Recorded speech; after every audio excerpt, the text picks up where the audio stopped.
Oui, oui, bonsoir. Dans une de mes vidéos, j'ai parlé du karma. Et je disais que le karma, c'est la somme de nos actes ou bien de nos actions au cours d'une vie. Tout ce qu'un individu a pu faire de sa naissance jusqu'à sa mort avant de quitter la terre. C'est la somme de tout son comportement, de tout ce vécu qui va constituer son karma. Maintenant, le karma, comment le karma fonctionne? À partir d'aujourd'hui, peut-être que c'est une révélation bien secrète. Tout acte que vous allez faire par amour, c'est du karma. C'est fait exprès. Que ça soit basé sur l'amour. C'est camouflé. Quand tu vas avec quelqu'un au nom de l'amour, ça veut dire que tu as une dette karmique envers cette personne.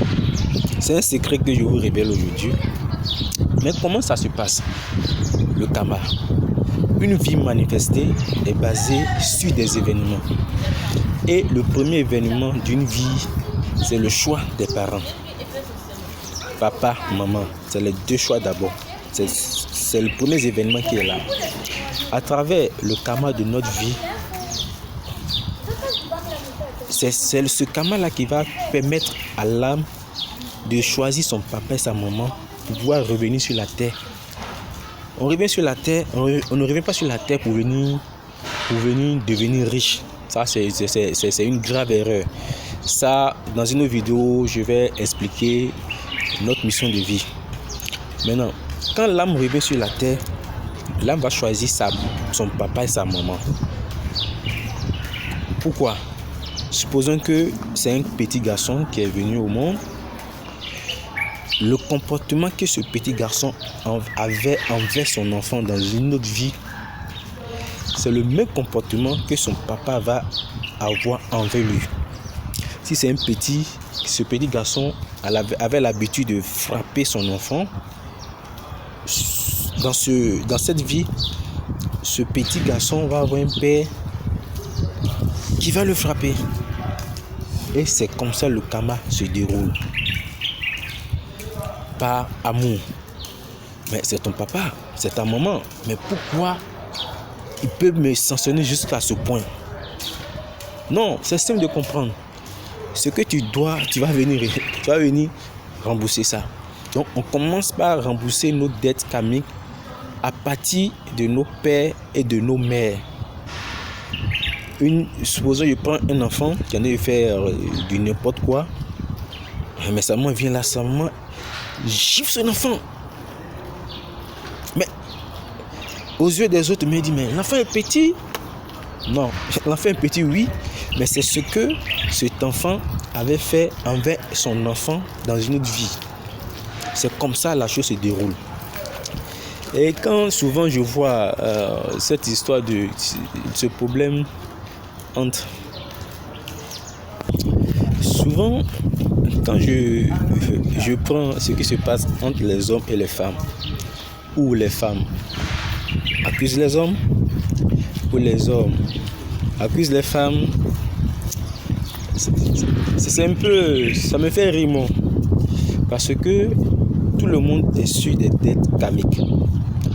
Et pour que ça s'enlève de notre vie, d'abord, vous devez comprendre que la dette karmique empêche l'âme d'évoluer. Puisque nous ne sommes pas la matière, le corps. Le corps n'est que un fourreau vide. C'est l'enveloppe, c'est juste ça qui...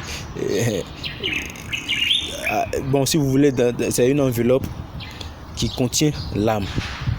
Donc, quelqu'un qui est sur dette karmique, il n'y a pas une prière qu'on fait pour que cette dette karmique quitte complètement. Il faut que la personne vienne piller ça. Et c'est ce qui nous arrive sur la terre. Je prends l'exemple d'un homme qui a croisé une femme. Les deux sont ensemble. Et pour une histoire de oui et non, les deux se sont laissés. Oui, c'est pour le plaisir charnel. c'est pour le plaisir charnel, c'est pour faire du bien à la matière. On évoque toutes les raisons possibles et on se laisse. Il n'y a pas de raison. Cette manière de concevoir ne va pas empêcher de rembourser cette action. Il faudrait que dans une autre vie, ce monsieur croise une autre femme qui va venir lui faire la même chose. Et généralement, quand vous êtes dans une situation où l'acte que l'autre a posé envers vous, ça vous a fait mal. C'est comme si on ne s'attendait pas à cela et ça vient. Ça, c'est une dette karmique. Le karma fonctionne sur l'amour. C'est par amour qu'on peut arriver à solder nos dettes. Je prends toujours un autre exemple. Quand on va vers